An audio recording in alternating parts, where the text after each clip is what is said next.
আমি আজ হোক কাল হোক আমি ক্ষমতা পাবই এবং আমি দেশে এসে ইউনুস ট্রাস্টের সবকিছু গরিবদের মাঝে বিলিয়ে দেব, পাই পাই করে সবকিছুর হিসেব নেব।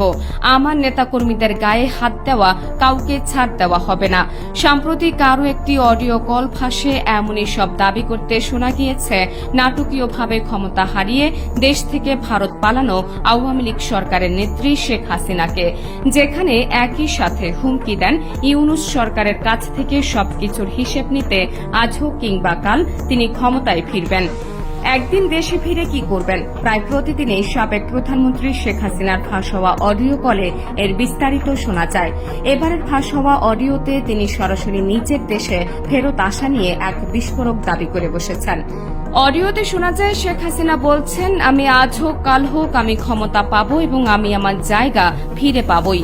এবং এরপরেও ইউনুসের সব অর্থাৎ তার পারিবারিক trust, Yunus foundation, Yunus trust এরকম হাজার রকমের ট্রাস্ট করে রেখেছে, ওই সবগুলি বাতিল করে দিয়ে গরিব মানুষকে সব দিয়ে দেওয়া হবে, ওইগুলো আমরা সব মানুষকে দান করে দেব। তিনি আরও বলেন, এটাই হচ্ছে আমার প্রতিজ্ঞা, আর আমি যেটা বলি আল্লাহ রাব্বুল আলামিন আমাকে সাহায্য করেন, তাই আমি সেটা করতে পারি। আমার এই আত্মবিশ্বাস আছে, ইনশাআল্লাহ বেঁচে যখন আছি এগুলো আমি করবই। এরপরেই তিনি বিভিন্ন পরিমাণের অর্থ নিয়ে আলোচনা শুরু করেন। ফোন কলে হাসিনা বলেন, দেশের বিবাদের টাকা, প্রতিবন্ধীদের টাকা, মুক্তিযোদ্ধাদের টাকা, এইসব টাকা এরা সবাই মিলে চুরি করে খেয়ে ফেলেছে আর সব পাচার করেছে।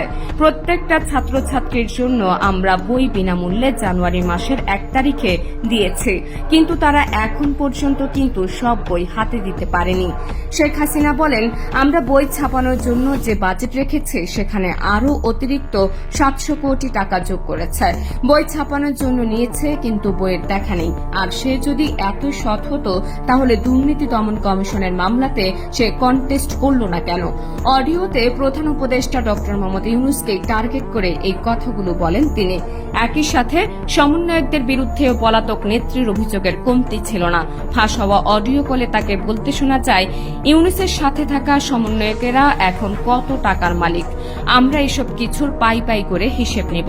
আল্লাহ যখন আমাকে বাঁচিয়ে রেখেছে, আমি বিশ্বাস করি যারা আমাদের জাতির শত্রু, জনগণের শত্রু, গণশত্রু, যারা এই দেশটাকে ধ্বংস করতে চায়, তাদের চেহারাটা আজকে সকলের কাছে একেবারে স্পষ্ট হয়ে গেছে। আল্লাহ বোধহয় এটাই চেয়েছিলেন যে এরা আগে ভেতরে ঘাপটি মেরে বসে দেশের ক্ষতি করত, এখন সবার সামনে তাদের মুখ চলে এসেছে। শেখ হাসিনাকে অডিওতে বারবার অভিযোগ করতে শোনা যায় যে বর্তমান সরকার গরিব খাবার এবং শ্রমিকদের কাজ না দিয়ে নিজেদের ধনী করতে ব্যস্ত আছে। তিনি দাবি করেন, বর্তমান সরকারের কেউই 100 কোটি টাকার নিচে চিন্তা করতে পারে না, আর তাই তিনি ফিরে সবার থেকে কড়াই গণ্ডায় হিসেব নেবেন এবং সেই দিন বেশি দূরে নয় বলেও দাবি করেন তিনি। প্রায় 8 মিনিটে সেই অডিও ফোন কলে দেশের সাবেক এই প্রধানমন্ত্রী আরও বলেন, সমন্বয়কেরা যেখানেই যাচ্ছে ধরা খাচ্ছে চিটিং করার জন্য, আর যারা আমাদের নেতাকর্মীদের গায়ে হাত দিয়েছে একটাকেও ছাড়ব না। প্রসঙ্গত 2024 সালের 5ই আগস্ট দেশ থেকে পালিয়ে যাওয়ার কদিন পরপরই ফাঁস হচ্ছে সাবেক প্রধানমন্ত্রী শেখ হাসিনার অডিও কল রেকর্ড। সেখানে দলীয় নেতাকর্মীদের সঙ্গে দেশের নানান বিষয় নিয়ে কথা বলতে শোনা যায় তাকে, সেখানে ছুড়ে দিচ্ছেন নানা হুমকিও। এই নতুন অডিও যে তার ব্যতিক্রম নয় তা আর আলাদা করে বলার অপেক্ষা রাখে না।